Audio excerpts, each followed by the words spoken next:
오늘날 대한민국에서 식당이나 카페, 술집을 운영한다는 것은 마치 끝이 보이지 않는 전쟁터에 서 있는 것과 같습니다. 아침 일찍 가게 문을 열고 밤늦게까지 온몸이 부서져라 일하는데도 통장에 찍히는 숫자는 줄어만 가고 임대료와 인건비를 걱정해야 하는 현실은 참으로 가혹합니다.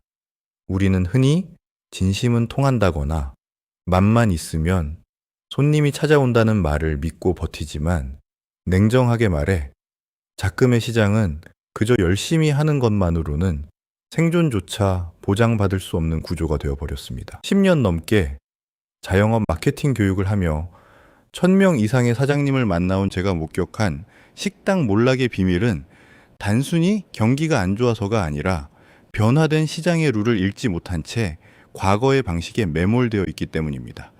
현재 대한민국 외식업계의 수치를 보면 상황의 심각성이 피부로 느껴집니다. 우리나라 외식업체 수는 약 65만 개에 달하며 이는 인구 대비로 따졌을 때 식당 한 곳당 겨우 80명의 손님이 배정되는 꼴입니다. 프랑스나 이탈리아 같은 미식의 나라보다도 2배 이상 많은 식당이 이 좁은 땅덩어리에서 서로의 살을 깎아먹으며 경쟁하고 있습니다. 작년 한 해만 해도 15만 8천 명의 사장님이 폐업에 쓴 잔을 마셨고 외식업 폐업률은 이미 20%를 넘어섰습니다.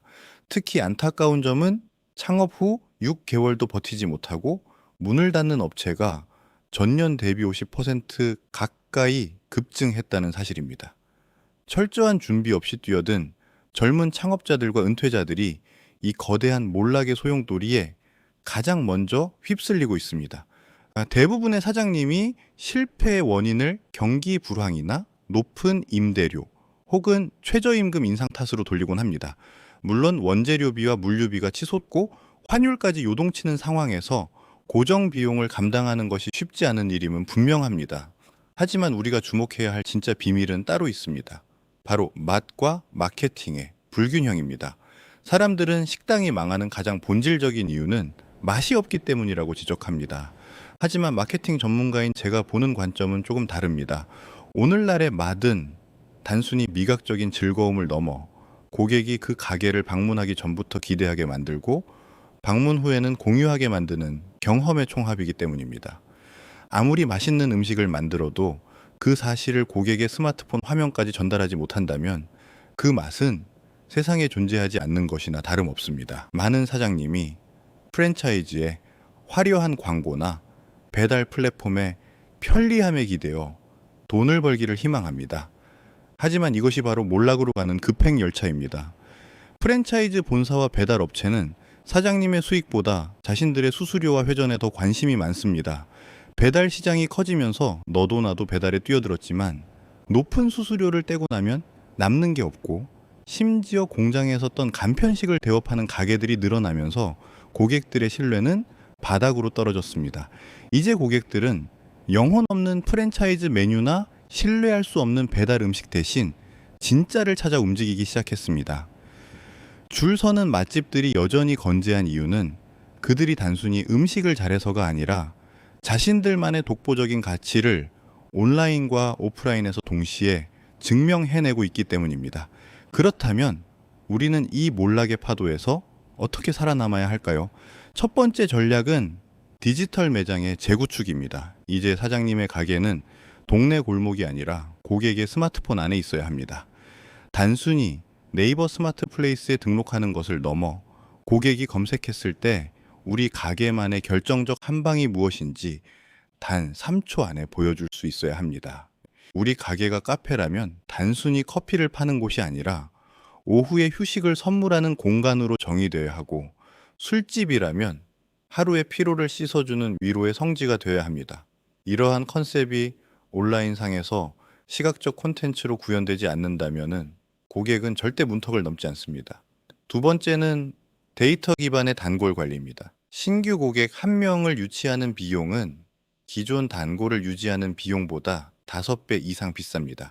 많은 사장님이 매출이 떨어지면 전단지를 돌리거나 할인을 하지만 이는 밑 빠진 독에 물 붓기입니다. 대신 방문한 고객의 정보를 합법적으로 수집하고 카카오톡 채널 등을 통해 지속적으로 소통하며 다시 방문해야 할 이유를 만들어줘야 합니다. 사장님, 지난번 드셨던 메뉴 기억하시죠? 이번에 제철 식재료로 새로운 안주를 준비했는데 한번 들러주세요. 라는 메시지 한 통이 수백만 원어치 광고보다 강력한 힘을 발휘합니다. 세 번째는 오너 브랜딩입니다. 대형 프랜차이즈가 흉내 낼 수 없는 소상공인만의 무기는 바로 사람입니다. 사장님이 어떤 마음으로 식재료를 고르는지, 왜 이 메뉴를 개발하게 되었는지, 그 진심 어린 스토리를 블로그나 SNS를 통해 꾸준히 알리십시오. 장사를 그만두는 것은 지옥 같은 일상의 시작일 수 있습니다. 폐업 후 재취업을 하려 해도 나이 제한에 걸리고 막노동 현장에서도 버티지 못해 절망하는 사장님들의 이야기는 남의 일이 아닙니다. 준비 없는 창업만큼 위험한 것이 준비 없는 운영입니다. 빚만 늘어가는 폐업에 늪으로 빠지기 전에 지금 당장 나의 마케팅 방식을 점검해야 합니다. 단순히 문을 열어놓고 손님이 오기만을 기다리는 천수답 경영의 시대는 끝났습니다. 지금 이 영상을 보면서 나도 열심히 하는데 왜 안 될까? 라는 의문이 든다면 그것은 여러분의 노력이 부족해서가 아니라 방향이 틀렸기 때문입니다. 매출이 떨어져 밤잠을 설치고 계신 사장님들 혹은 어디서부터 시작해야 할지 막막한 사장님들을 위해 제가 직접 도움을 드리려 합니다. 10년간 현장에서 검증된 실전 마케팅 솔루션을 바탕으로 여러분의 가게를 진단해 드리겠습니다.